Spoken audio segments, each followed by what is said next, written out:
The letter came on a Thursday in early November, slipped under the door of the room Mavis Lorne had been renting above the grain merchant's warehouse on Chemin du Moulin, in the small Quebec river town of Saint-Odile-sur-Lac. She found it when she came home just before dark, her hands still chalky with plaster dust, her knuckles scraped from a day of work she hadn't been paid for yet. The envelope had no return address. The handwriting on the front was her uncle's. She recognized the heavy, backward slanting letters before she'd even picked it up. "We'll let you sit with that image for a moment, because it matters." A young woman, 22 years old, standing in a cold hallway with a letter she already knows she doesn't want to open. Some of you have held that exact letter. Maybe the name on the return address was different. The feeling was the same. Mavis set her tool bag down carefully. The bag that had belonged to her master, the plasterer Gérard Vachon, who had taught her everything she knew and then died of a stroke in the spring. And she opened the letter. The language was formal, almost ceremonial, which was worse than if it had been cruel. Édouard Lorne, her father's brother, and the man who had taken her in at 14 after her parents passed, was writing to inform her that the arrangement regarding the Lorne family workshop and its attached dwelling on Rue des Artisans had been resolved. He had accepted an offer from a developer in Montreal. The property would transfer on the 1st of December. Her personal belongings, which she had stored in the back room of the workshop since Gérard's death, the tools, the molds, the sample panels she had spent 2 winters making, were to be removed before that date. He enclosed a bank draft for $120. The letter called it a goodwill gesture to assist with relocation. $120. Mavis set the paper down on the windowsill and looked out at the river. The ice had started to form at the edges, those thin glass shelves that extended a little further each morning. She had spent 4 years in that workshop, the last 2 of them as Gérard's only real apprentice. The property wasn't hers. It had never legally been hers, she understood that, but the life she'd built inside it was. The clients who came asking for her specifically, the reputation she'd begun to earn for ornamental plasterwork, the old style, the kind that was vanishing from Quebec's older buildings and being replaced by smooth painted drywall that looked like nothing at all. She had not been consulted. She had not been given the chance to find another space, or to save, or to negotiate. She had been informed as a courtesy of something that had already been decided. Mavis walked to the small salon in the corner of her rented room and got out the scrap of paper she used for accounts. On one side, she wrote what she had, the bank draft. Her wages still owed once the merchant's wife settled her invoice. Maybe another $40. A Belgian draft horse named Pocket she'd bought secondhand 3 years ago from a farmer outside town, broad-backed and slow and utterly reliable. Her tools, her molds, her sample panels, and Gérard's level. She paused on that last item. It wasn't on the list of things she owned so much as the things she carried.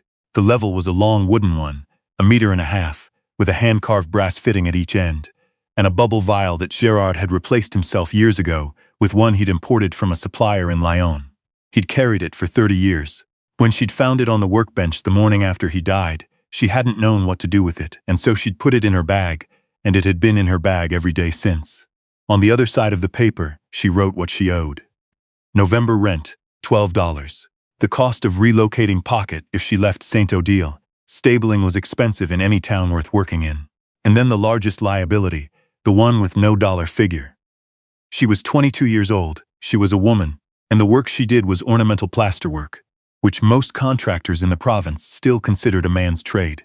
She could get cleaning work, she could get kitchen work, she could not easily get plastering work, not the kind she'd been trained to do, not for fair wages, not without someone to vouch for her. Gérard would have vouched for her. Gérard was dead. She looked at the numbers for a long time. The room was getting cold. She hadn't lit the stove yet, a habit she'd developed. Put it off as long as you can bear it. Wood costs money. She made herself sit with the arithmetic until she was sure she'd done it honestly. $160. A horse. A set of tools. A set of ornamental molds that had taken her 2 years to carve and cast. And no workshop, no address, no sponsor. And 6 weeks until the worst of the Quebec winter arrived. The conventional options dissolved one by one when she looked at them directly. Montreal was the obvious answer, and the obvious answers were often wrong. Montreal was expensive, full of plasterers with longer histories and more connections, and no one there knew her name. She could find a boarding house, spend the winter looking for work she'd never find, and be out of money by March. She could try to apprentice again under someone else. But she was past the age when masters took on apprentices, and she knew too much to pretend otherwise. She could stay in Saint-Odile, but without the workshop, there was nowhere to work. Ornamental plasterwork wasn't something you could do in a rented room. It required space and molds and drying time, and clients willing to come and see samples. She sat back in her chair and let herself feel, for one clear and unguarded minute, how frightened she was. It came in cold, like air under a door. She was alone. She had been alone before, but she had always had the workshop behind her, the tools, the routine, the sense that she was building towards something. Now the ground had shifted, and she could feel it shifting still. She drew a breath, let it out slowly, and reached for Gérard's level, where it leaned against the wall. She ran her thumb along the wood, the grain smooth with years of handling. He had not left her money. He had not left her the property. It wasn't his to leave. He had died a simple man with a quiet reputation, and what he'd left behind was what he'd given her while he was alive. 4 years of hard instruction. 4 years of watching how he read a wall, how he mixed a batch, how he priced a job, how he talked to a client who thought they knew better than him. He had taught her the trades the old way, by doing, by correction, by showing her the same technique until she stopped making the mistake. But there was one thing more. In the last months of his life, while he was still well enough to work, Gérard had been in correspondence with a former colleague in the town of Havre-des-Pins, 140 kilometers up the river. A man named Elzéar Noël, who had trained under the same master as Gérard, who had spent 30 years running a small plastering operation out of an old farmhouse property on the edge of town. Gérard had mentioned him occasionally. He said Noël was particular, that he turned away more jobs than he accepted, that he was half retired, that the farmhouse property was more workshop than home, that the old man had been complaining for 2 years about not finding anyone to take the work seriously. The letters were in a wooden box Mavis had rescued from the workshop. She found the relevant one, dated the previous April, 2 weeks before Gérard died. In his careful slanted French, Gérard had written, "I have a student who is better than I was at her age. Whether she knows it yet is another matter. If you're still looking for someone to take on the detailed work, write to her directly. Don't let the distance put you off. She travels with her horse." There had been no reply in the box. Gérard had died before one came, if it ever did. Mavis read the letter again. Then she held it to the lamplight, as though she might find something in the ink she'd missed. She hadn't been looking for it. She hadn't known to look for it. He hadn't told her he'd written it. He'd left her a letter of reference to a man she'd never met, addressed to a town she'd never been to, and he'd died before he could explain what he'd done. He hadn't left her money. He hadn't left her a property. He'd left her a door, and he'd left her the tools to open it, and it was entirely possible the door was locked, or the man on the other side was dead or uninterested. But it was a direction. After an evening of arithmetic that led nowhere, a direction was everything. She spent the next morning settling her affairs in Saint-Odile, with the same methodical quiet she brought to any job that needed to be done right. She paid her rent through the end of the month. She retrieved her molds and sample panels from the workshop on Rue des Artisans. There were 11 panels in total, each one representing a different plaster relief pattern: acanthus leaves, egg and dart borders, a rosette she was particularly proud of, and packed them in oilcloth and straw inside a wooden crate she'd built herself. She loaded the crate onto Pocket's back, along with her tool bag and a canvas sack of provisions: flour, dried beans, salt pork, a small tin of coffee, a bar of soap. Before she left, she went to see Lucy Demers, who ran the post office and the stationery shop side by side on the main street, and who had known Gérard Vachon for 40 years. Mavis told her what had happened. Not the full version, not with feeling, just the facts, as she understood them. The workshop sold, the draft from her uncle, the letter she'd found in the box. Lucy Demers listened with her hands folded on the counter and her expression giving nothing away, which was her habit, and which Mavis had always respected. When Mavis finished, Lucy was quiet for a moment. "Elzéar Noël," she said finally. "I know the name. He exhibited work at a trades fair in Quebec City about 15 years ago. Traditional ornamental plaster. It was excellent." She paused. "He may be cantankerous." Gérard said he was particular, Mavis said. "That's a diplomatic word for it." Lucy looked at her steadily. "You're going anyway." "I'm going anyway." Lucy went into the back and returned with a small package, a jar of hard candies, a folded letter, and a wedge of waxed cheese. "The letter is for a woman named Cécile in Havre-des-Pins, who runs the boarding house on Côte Sainte-Bernadette. Tell her you're Gérard's student. She'll see you right until you know what you're doing there." Mavis looked at her. Gérard was liked, Lucy said simply. That counts for something, even at a distance. The road to Havre-des-Pins followed the river for most of its length, which meant it was beautiful and cold, and in early November, increasingly treacherous, as the frost worked its way into the mud and froze it into ridges that caught at Pocket's hooves. They made the journey in 2.5 days, stopping each night at a farmhouse, willing to let a traveling woman and her horse shelter, in exchange for a small coin and no trouble. Pocket was good-natured about all of it. She had always been good-natured.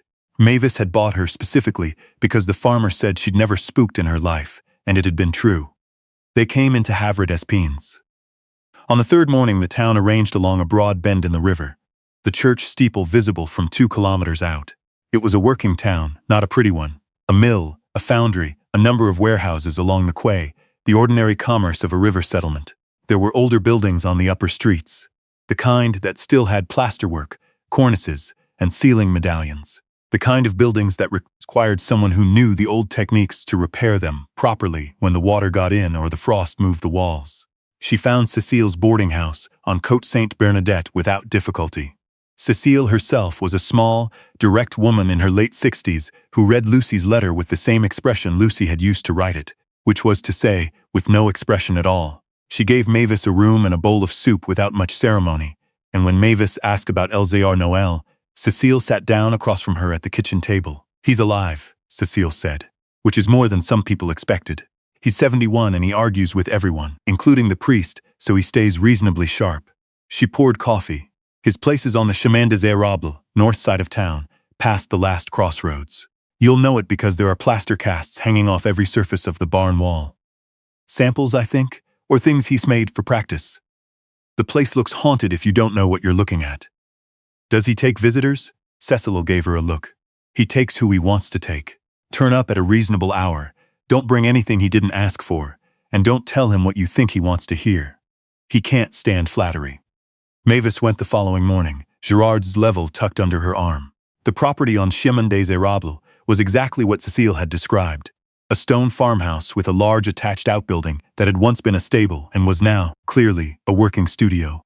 Every exterior surface of the old barn that wasn't structural was hung or stacked with plaster work, sample panels, relief casts, fragments of cornice, decorative brackets in various states of completion. It was extraordinary and slightly alarming, like walking into the inside of someone else's mind. Gérard Noël met her at the gate. He was a tall, lean man who had been tall and lean for so long that it had become architectural, a permanent condition. He wore a canvas work coat that was so thoroughly embedded with plastered dust it had its own texture. His eyes were gray and immediate, and gave her exactly as much time as he felt she'd earned, which was about 3 seconds before he said, "What do you want?" "My name is Mavis Lorne. Gérard Vachon was my master. He wrote to you last April." The old man looked at her. Something shifted in his face, not warmly but precisely. "He wrote. He didn't mention you were coming. He died before he could," she said. "I found the letter when I was packing his things." A silence. The wind off the river was sharp and cold and smelled of coming snow. "You brought work to show me?" Noël said. 11 sample panels, a full toolkit and 4 years of experience." She paused. "And his level. I have his level." He looked at the tool under her arm for a long moment. "Come in," he said in the tone of a man making no promises. The next hour was the most uncomfortable professional examination of her life, and she had done her journeyman's assessment in front of 3 men who had each told her at the outset they didn't think she should be there. Gérard Noël went through her sample panels one by one, turning them over, holding them up to the light from the studio's north window, pressing the plaster with his thumb to test density, running his fingernail along the crisp edges of her relief work. He asked her technical questions in the flat tone of someone who genuinely didn't care about her feelings on the subject. What mix had she used for the base coat, at what humidity, with what aggregate, and why? How had she made her rosette mold? What was her method for working in cold conditions when the plaster wanted to set too slowly? What did she do when a client changed their mind mid-pour? She answered everything honestly, including the things she didn't know yet, and the mistakes she'd made. She had learned from Gérard that it was worse to bluff a craftsman than to admit ignorance. Noël would know the difference. When he'd finished with the panels, he asked to see the level. She handed it over. He turned it in his hands with the careful attention of someone handling a document. He tilted it and watched the bubble settle. He recalibrated this himself, Noël said. It wasn't a question. Every 2 years, Mavis said. He said it was the only way to trust it. Noel set the level down on the workbench. He looked at her for a long moment, and she made herself meet his gaze without filling the silence. I have a commission that came in last month, he said finally. A restoration project. The old Dandurand house, on the upper street. It was built in 1887. The ballroom ceiling has a complete plaster relief frieze. Hunting scenes, foliate work, a central medallion, and a third of it has come down in the last 2 winters. The family wants it restored to match the original. I have the surviving molds. I don't have anyone I trust to do the work. He looked at her. I'm too old for that kind of prolonged overhead work. My neck doesn't tolerate it anymore. I can do overhead work, Mavis said. I know you can, he said, which surprised her. Your ceiling panels are the strongest in the set. You know how to work upside down, which most people give up on. He folded his arms. I'll offer you this. Come and work the Dandurand commission under my direction. You'll use my studio, my materials, and my client relationship. At the end, I'll assess whether the arrangement makes sense to continue. It was not a generous offer. It was a provisional one, structured for his convenience. But it was a door, and the door was open. I accept, she said. What came next was 6 weeks of the hardest work Mavis had done since her first year under Gérard, when she'd thought she would never stop making mistakes. The Dandurand ballroom ceiling was 9 feet overhead, and the surviving frieze was old-style Quebec plasterwork. Not the simple smooth finish that modern contractors preferred, but a rich, heavily modeled tradition that demanded precision and patience, and a willingness to work lying on a scaffold board for 4 hours at a stretch with your neck crooked and plaster dropping in your eyes. Lzr Noel ran the studio the way Gérard had told her he would, on standards that admitted no compromise. He had the surviving molds from the original 1887 construction, a set of extraordinary objects, each one hand-carved from linden wood by a craftsman who had been dead for 50 years. The molds were fragile. Each casting had to be made and set in controlled conditions, then carried to the Dandurand house for installation while still slightly plastic, so it could be pressed and blended with the surrounding plaster without a visible seam. Noel showed her the technique for blending twice, then watched her do it, then left her alone. He had Gérard's method of correction. He pointed out the error. He showed the right way once, and then he trusted you to carry it. When you made the same mistake twice, his expression didn't change. But his silence was eloquent. There was a morning in the 3rd week when the weather broke cold overnight, and she arrived at the Dandurand house to find that the section she'd installed the day before had cracked along one edge. A thermal shrinkage failure, the plaster contracting too fast in the sudden temperature drop. 3 hours of work, gone. She climbed down from the scaffold and stood looking at it for several minutes. Noel arrived 20 minutes later. He looked at the crack without speaking, then looked at her. Expansion joints, he said. In cold work, you score the backing plaster along the line of each section. I should have told you. He paused. I thought you'd know. I should have known, she said. I've worked in cold before. He made a sound that wasn't quite agreement and wasn't quite contradiction. We cut it out and redo it. 4 hours. He picked up a tool. Come. He helped her redo it himself. She had not expected that. The commission was finished. In the 3rd week of December, 8 days before Christmas. Monsieur Dandurand, a stout, careful man in his 60s, who had inherited the house from his father and treated the restoration with appropriate seriousness, came to inspect the work with his architect and a photographer from the local paper. They stood in the middle of the ballroom and looked up. The frieze was seamless. The new sections matched the old sections in texture, in density, in the depth and sharpness of the modeled detail. Even in the angled winter light from the tall windows, the joins were invisible. The central medallion, which Mavis had cast from the original mold and installed in 3 sections over 2 days, sat at the center of the ceiling like something that had been there for a century, which in spirit it had. Monsieur Dandurand looked at Noel. Noel said nothing and gestured toward Mavis. Dandurand turned to her. This is exceptional work, he said. I would like to recommend you to the Guilbault family. They have a similar problem in their summer house on the East Shore. Noel's assessment, when she returned to the studio to clean and pack the molds, was characteristically spare. He looked over the documentation she'd made, photographs, notes on materials and methods, a measured drawing of the ceiling layout, and then he said, The Guilbault commission is worth 3 times the Dandurand. You should price it accordingly. She looked at him. You'll need your own studio, he said. I'm not proposing a partnership. I'm proposing that you lease the outbuilding here, at a rate to be determined.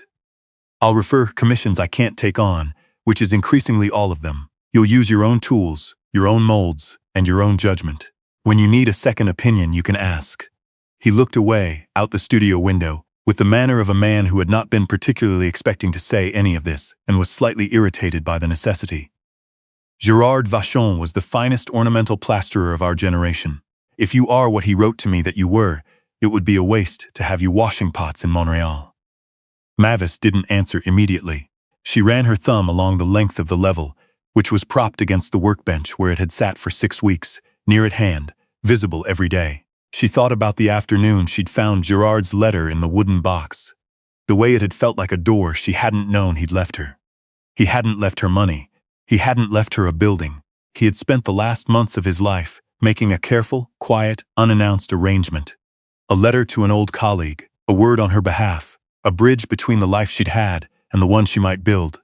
He had believed she would find it. He had believed she was the kind of person who would go toward a thing rather than away from it.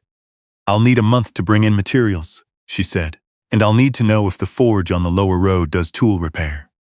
Noel's expression didn't change, but something in his posture settled, the way a wall settles when the foundation is confirmed. "The forge is run by a man named Alcide Morin. He's reliable. He charges too much." He picked up his coat from the hook by the door.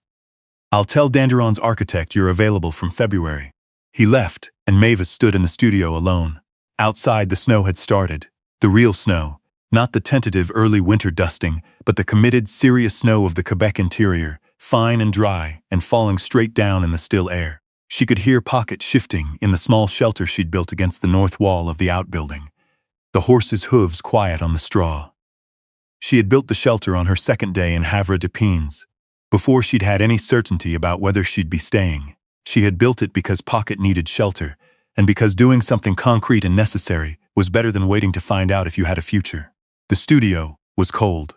She hadn't lit the stove yet. Old habit, put it off as long as you can bear it. She lit it now, opened the draft, fed in a few dry lengths of birch, and waited for the fire to catch. The warmth came slowly at first, the way warmth always did in a stone space, working first into the air and then into the walls themselves, until the walls gave it back. She stood with her back to the stove and looked at the 11 sample panels, arranged now along the wall in their oilcloth and straw, and at the new panels she had made for the Danderon Commission, the ones that had gone up on the ceiling of a house built in 1887, where they would be for another 100 years. She thought about Edouard Lorne and his formal letter, and his bank draft, for $120, which she had spent down to the last dollar, and which had been exactly enough to get her here. She thought about the workshop on Rue des Artisans, the life she had been Bulgar's, the life she had been building there, and the speed at which it had been taken from her. She thought about her uncle's handwriting on the envelope. Heavy, backward slanting, the writing of a man who had made his calculation and found her on the wrong side of it. She thought about Gérard, the way she often did, not with grief anymore. Or not only grief, but with something more complicated, a sense of debt that had no transaction to close it, a recognition of how much she had not understood at the time. She had not been rescued. No one had found her. The money had come from the man who had dismissed her, the technique had come from the man who had trained her, and the work had come from her own hands, and the months of labor she'd put into the molds, and the panels and the years of standing beside Gérard, on a scaffold in someone else's house, watching his hands, copying his hands, until she had her own version of the same motion. Lzr Noel had given her a door, but she had been the one carrying the key. She set Gérard's level on the workbench, where it would stay from now on, where she could see it whenever she worked. She had not decided yet whether it was a keepsake or a tool. She suspected it was both. The fire had caught. The room was beginning to warm. Outside, the snow fell straight and quiet onto Havre-des-Pins. She got out her account book and began to plan.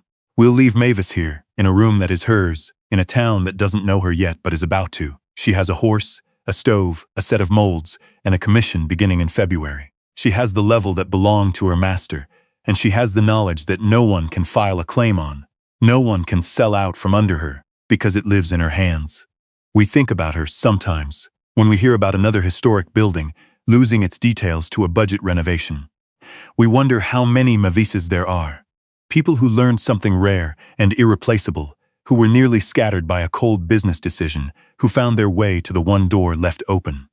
What do you think she should have done differently, if anything? And what would you have done? Standing in that hallway, with the letter in your hand.